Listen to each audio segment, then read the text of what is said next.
Hi there, thanks for dropping by. Now, these fairy stakes are pretty easy. They might not even warrant a video, but there's a few things in here that some of you might not know how to do. So if you've never worked with split rings and jump rings, then this will probably be a lot easier for you if you watch this video.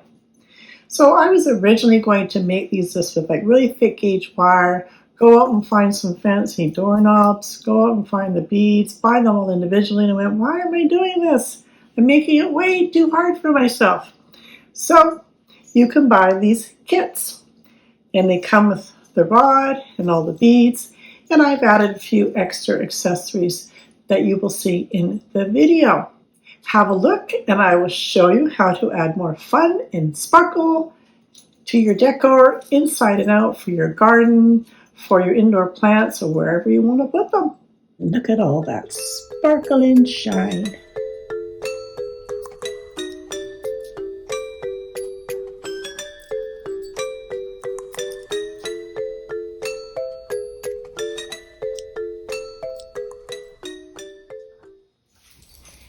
And as always, I will have the supply list and all the links where you can get the kits and all the supplies in the description box below this video. So keep watching if you want to make some sparkle and some shine for your garden or wherever you want to put them.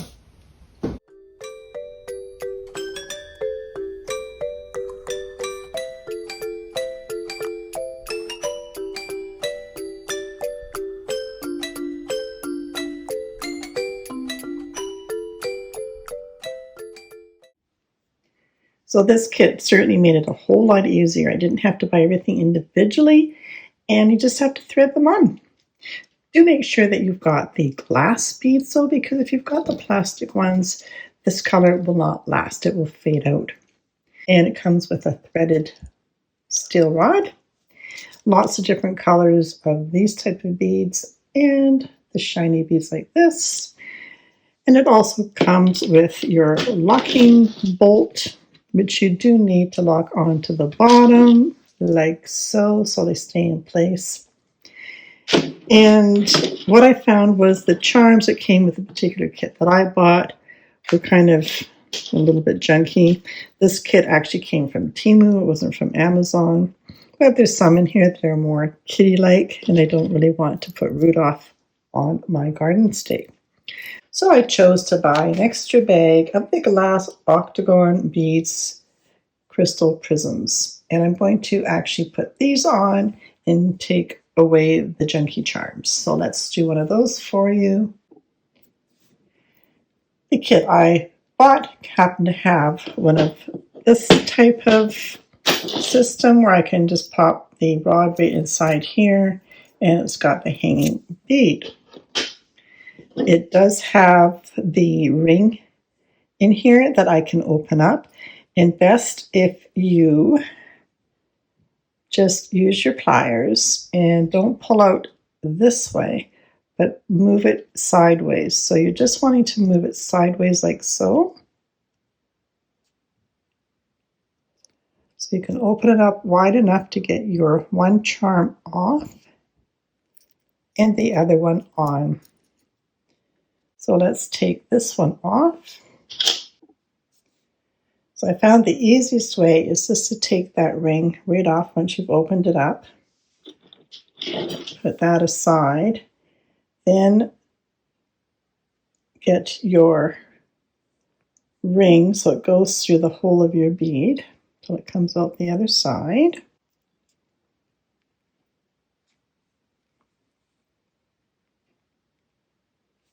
Like so. And then come back in and hook this back on.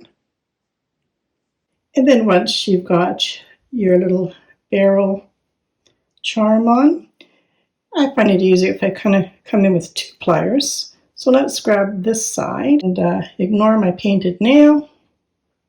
Okay, so come in with your other plier, grab onto that other side, and I'm going to be kind of pushing into the middle as well as bringing this back to match it up together.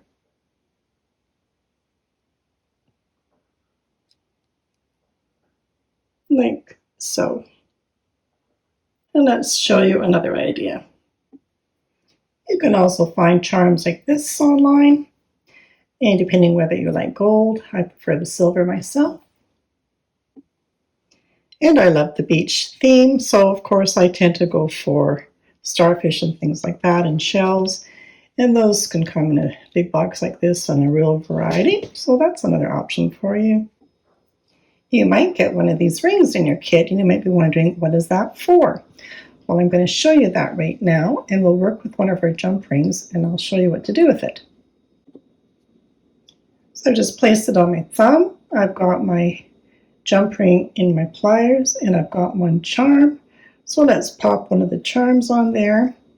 And then what I can do is I can just pop it in. I'm going to pop it into the smaller one here. And then all you have to do is just move and pull your ring back in place. So that's the easier version. If you don't have two pliers, then certainly you can use this little tool. And that's what that's for.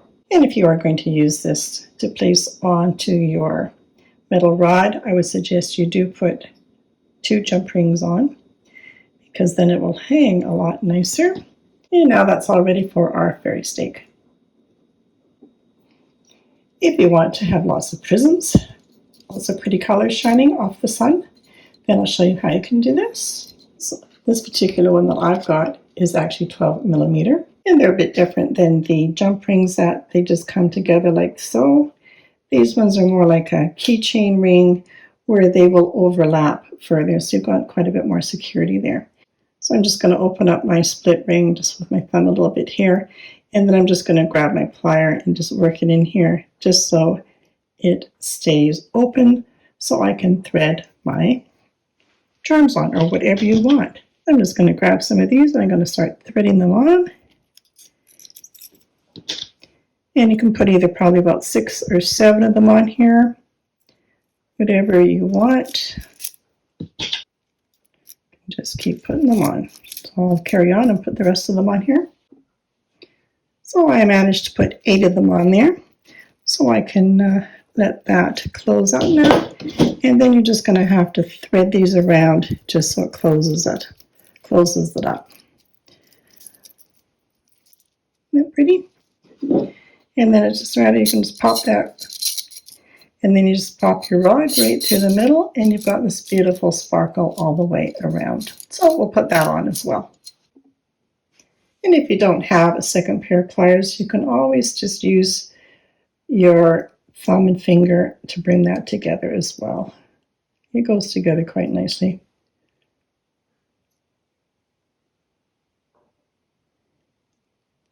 And you'll probably hear a little bit of a click. You probably didn't hear that, but it'll go together. Like so. Perfect. And I've just separated this into 4 piles, so they've got equal amount of beads and shiny beads for each one of these. Once you've chosen what you want to put on your fairy stake, then grab one of your knobs, and it just threads on very nicely. And then you just start threading them on. So I like to put like a little one in between the big ones. And let's start with one of these, and I'm just going to randomly put these on.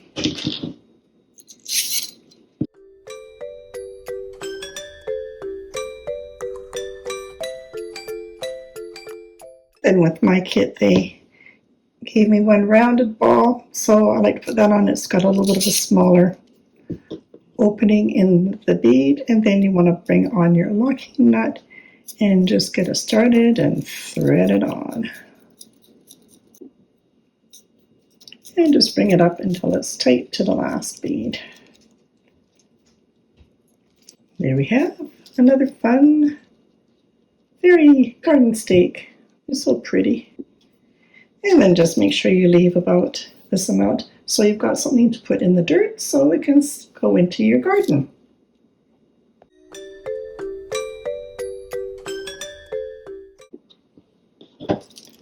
Add lots like we did on this one. It's a medium one. This one's fun because it makes lots of fun sounds. or keep it a little bit more simple and just add a couple little embellishments. They're all beautiful.